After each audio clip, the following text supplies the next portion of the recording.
Дөресен генә әйткән вакытта минем өчен бу үзем өчен һәрвакыт бик актуаль сорау иде. Чөнки 16 яшемдә Рәдиф абый Гаташ миңа шигырьләремне туплап китап итеп чыгарам диеп әзерләде дә, һәм бик хәтеремдә редакциядә аның әйткән шул сүзләре. Шарова фамилиясе белән бит инде кеше булып та, шагыйрь булып та йөреп булмый дигән иде. Һәм шуңа күрә ул миңа менә бу Янсуар тәхәллүсен ябыштырып куйды, һәм мин аның белән инде менә ничә еллар. Баштарак миңа бик кыен иде. Ул борынгы авыл, тарихи авыл һәм аның үзенең, ничек дип әйтим инде, тарихи мәдәни контекстта үзенең исеме булган авыл һәм менә бу Янсуар атамасын үзеңә ябыштырып йөрү баштарак ул миңа бик зур тыйнаксызлык кебек, әдәпсезлек кебек тоела иде. Әмма еллар үтә барган саен авылда кешеләр саны да кими, авылның инде мәктәбе дә юк. Һәм авыллар, башка авыллар кебек үк шундый аяныч киләчәк көтә калса, миңа калса бу исем миңа торган саен кадерлерәк була барачак. Ул кичкенә вакытлар, мин ул вакытта, мин гомумән әти-әниләрем күрше авылда Кәвәлдә укытканнар, әтине мәктәп директоры итеп билгеләгәннәр, әни инде башлангыч сыйныфларны укыткан ул вакытта. Һәм мине туганнан соң ук Янсуардагы әбием белән бабаем янына яшәргә күчергәннәр. Дөресрәге, мин теге берничә тапкыр авыргаштым кичкенә вакытымда, әбием сездән булмый ул дигәндә үзенә алып мине шулай тәрбияләгән. Һәм шуннан соң инде гадәткә әйләнеп киткән, мин аларда яшәдем 3 яшемә кадәр. Һәм менә шул вакытларда безнең әбинең шыплап тулган иде китаплар белән киштәләре. Һәм ул почтальон булып эшли иде. Газета, журналлар тарата, ул вакытта капчык газета, журналлар тарата иделәр. Авылны көненә 1-2 мәртәбә әйләнеп чыгып, һәм шунда мин аның һәрвакыт күрә идем Казан утлары, ул вакытта Лисавет әдәбияты журналларының шундай тупланмаларын, Казан утлары журналының, һәм анда ул айырып алып кайсыдыр шагыйрьләрне укый иде. Һәм Саҗидә Сөләйманованы да бик ярата иде, ул аның гомер буе яраткан шагыйре булды инде. Гөлбадран китабыннан соң һәрвакыт үзенең мендәре кырында саклый иде. Һәм алар аны шундай итеп сөйләшәләр. Әниләр, әтиләр, бабайлар да минем, менә Саҗидә апаң фәлән, Саҗидә апаң төгән. Мин инде шуңа күрә гел уйлый идем, ул безнең туганыбыз, безгә кайтып кына җитә алмый диеп. Артистлар булсынмы ул, мәсәлән, алар сөйләшеп җибәрәләр иде. Шул вакытта Камал театры, Тинчурин артистлары турында исемләп кенә әйтеп, элеккегрәк артистлар турында Сәхип Җамал дип сөйлиләр иде инде алар, мәсәлән, Гөлсем диеп, тагын исемнәре белән. Җырчылар турында шулай сөйлиләр иде. Шуңа күрә миңа ул бик табигый тоела иде һәрберсе дә.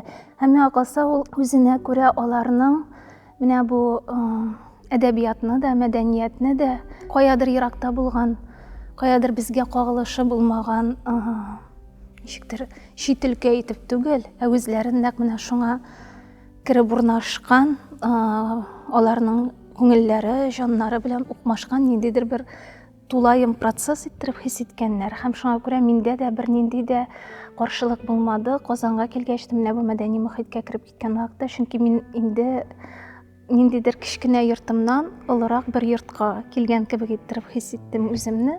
Һәм мин бик рәхмәтле аларга менә шушы мәдәни аураны, атмосфераны булдырып үстергәннәренә иде. Мин үземне бик бәләкәйдән хәтерлим. Һәм бик хәтеремдә бер шундый халәт, ничә яшьләр булгандыр инде, мин әле әбиләр белән яшәгән вакыт, димәк, менә шул 3 яшьләр тирәсе булгандыр инде. Шундый, мин бәләкәй бит инде, хәзер дә һаман бәләкәй бит әле. Һәм менә шул бәләкәй генә буем белән хәтерлим, әбиләрнең шундый гадәте бар иде, алар буразналарны бик зур итеп шундый өяләр иде, биек иттереп. Ул бәрәңге бакчасында ул бәрәңгеләр, алар инде ниндидер бер куак кебек, зур гына бер куак кебек торалар иде. Һәм хәтеремдә менә шулай 2 якка ярган бик зур буразна, киң иттереп айырып алган буразналар, һәм мин шул буразналар буйлап гадәттә инешкә төшеп йөри идем. Һәм инеш ярында басып торганда минем шундый бер кичерешемне бик каты хәтерлим, бик яхшы хәтерлим. Мин шул мизгелдә ниндидер үзем генә түгел икән дигән тойгы килде миңа. Ягъни нәрсәдер безне һәрвакыт саклап, яклап тора торган ниндидер көч бар, нәрсәдер сине һәрвакыт кочаклап диярлек тора дигән шундый тоемлау барлыкка килде. Һәм менә шул хистән соң, бәлки ул үзенә күрә теге балачакның әти-әниләр янәше дә булмагачны сагынуы белән дә бәйле булгандыр. Без хәзер яратабыз бит балачак травмалар яки нәрсәдер турында сөйләргә. Ләкин минем өчен ул шулкадәр киң, иркен һәм бәхетле дөнья иде. Һәм менә бу тойгыны кичергәннән соң мин хәтерлим, мин беркайчан да ялгыз гына түгел һәм мин беркайчан да башка кешеләр кебек тоймыйм, кичермим һәм аны мин үзем һәм мине тудырган көч кенә белә. Бу безнең икебезнең арасындагы ниндидер сер һәм килешү кебегрәк. Менә шул тойгы, бәлки, син әйткән сер шуның белән бәйли аламдыр. Журналистика ул һәрвакыт авангардта, алдынгы, ничек дип әйтәм, алдынгы сызыкта була торган өлкә. Шуңа күрә аңлашыла ки, ул объектив та һәм шул ук вакытта төрле яктан якын килеп тә, чорга, заманга, кемнәрнеңдер карарларына, вакыйгаларга бәя бирергә тиеш өлкә. Мин аналитик журналистика турында әйтәм, инде күбрәк әлбәттә теге сары журналистика турында түгел дип әйтик. Гәрчә ансы да үз урынында, ләкин бүгенге шартларда ни дәрәҗәдә журналистика объектив була ала икәнлегенә мин бу сорауга җавап бирә алмыйм. Чөнки без бөтен илебез, бөтен яшәешебез белән объективлык ноктасын үзебездә әле табып җитмәгән кебек тоела миңа. Һәм шул вакытта без күз буяу белән уйнарга да бик яратабыз. Без тулы бер гасыр буена алдарга, куркытырга, ялган кыйммәтләр тагарга өйрәнгән системаның, ничек дип әйтим инде, продуктлары дип әйтимме, корбаннары диясе килми. Шуңа күрә безгә ирекле булырга, объектив булырга һәм бер үк вакытта акыллы да булырга әле өйрәнәсе дип уйлыйм.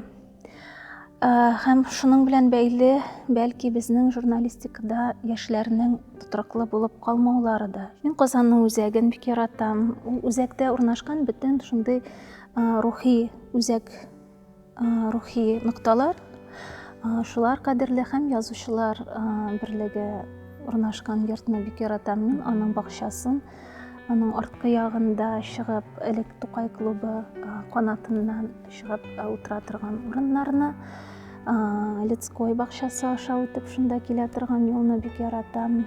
Казан тирәсен алган вакытта Аккош күле якларын, менә шул тирәләрне якын итәм. Булай Казан гомумән, мин Казанны кайда барсам да бик нык сагынам һәм бик кадерле. Ул минем күз алдымда тора. Нәкъ менә шушы тарихи үзәге белән күбрәк. Мине кимсетә ала гаделсезлек. Ләкин шул ук вакытта мин бик яхшы аңлыйм, менә мин бу мизгелдә бу бит гаделсез дип кимсенәсең.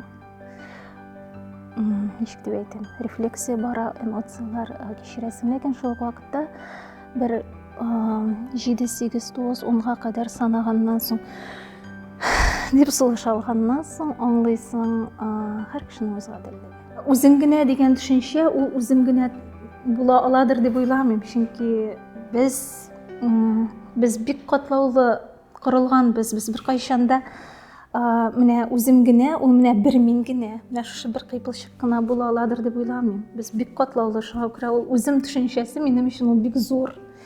Һәм менә ул бик күп персонажлар, китап геройлары, фильм геройлары, башкалар дигән вакытта аларны нәрсә өчен сайлыйсың? Гадәттә син бит аларны үзеңдәге ниндидер сорауларга җавап бирер өчен сайлыйсың. Юкка гына ул персонаж сине, ничек дип әйтәм, юкка гына ул синең күңелеңне айкап ташламый, юкка гына ул сине үзенә тартып китерми. Китаплар да шулайдыр, фильмнарда сине сайлап алалар бит һәр вакытта да.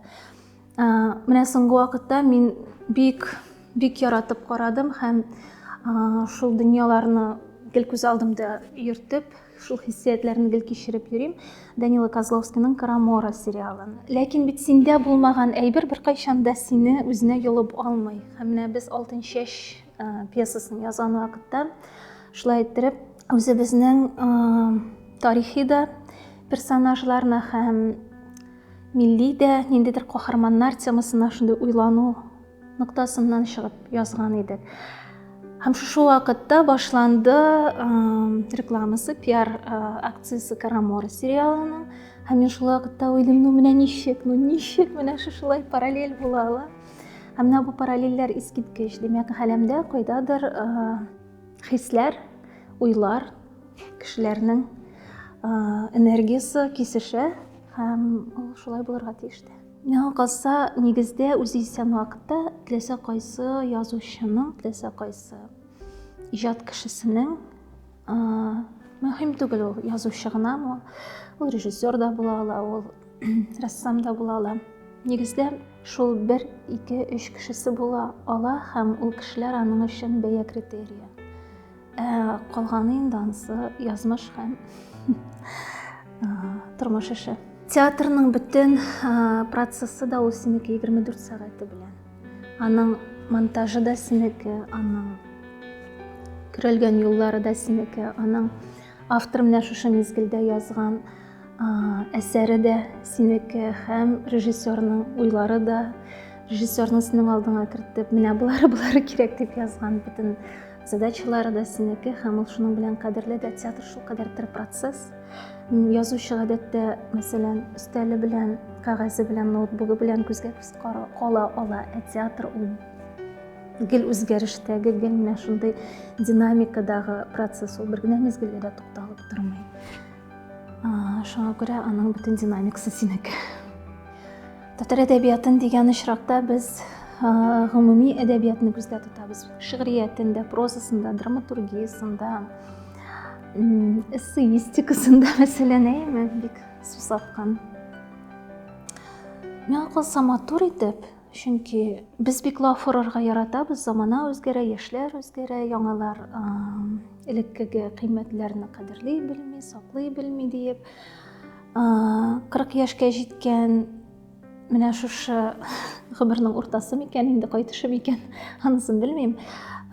Миндә әле бер генә мизгелгә дә шундый тойгы булганы юк.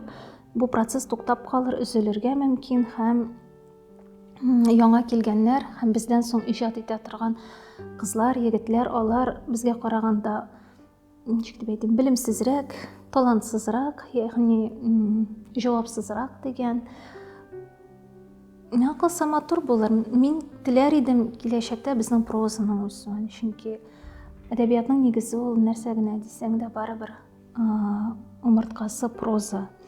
Бәлки ул без күз алдында тоткан һәм гасырлар буе күнеккән менә шул безгә кадәр булган менә шушы Аяз Гыйләҗевләр, Әмирхан Никиләр, тагын кемнәрнеңдер прозасы булмаячак, әлбәттә ул икенче төрле булачак. Ләкин проза ул аналитика, ул чорга, дәвергә бәя, ул шигърият әгәр дә ул авангардтагы рефлексия һәм мизгеллек бәя булса, менә шушы урында һәм күпмедер дәрәҗәдә шигъриятның әле аның шундый ягы да бар, ул күрәзәчел көчкә дә ия, ул булганны ярып әйтә һәм булачакны да фаразлый белә, алдан да күрә белә, аның шундый мистик көче дә бар. Проза ул һәрвакыт инде аналитик бәя.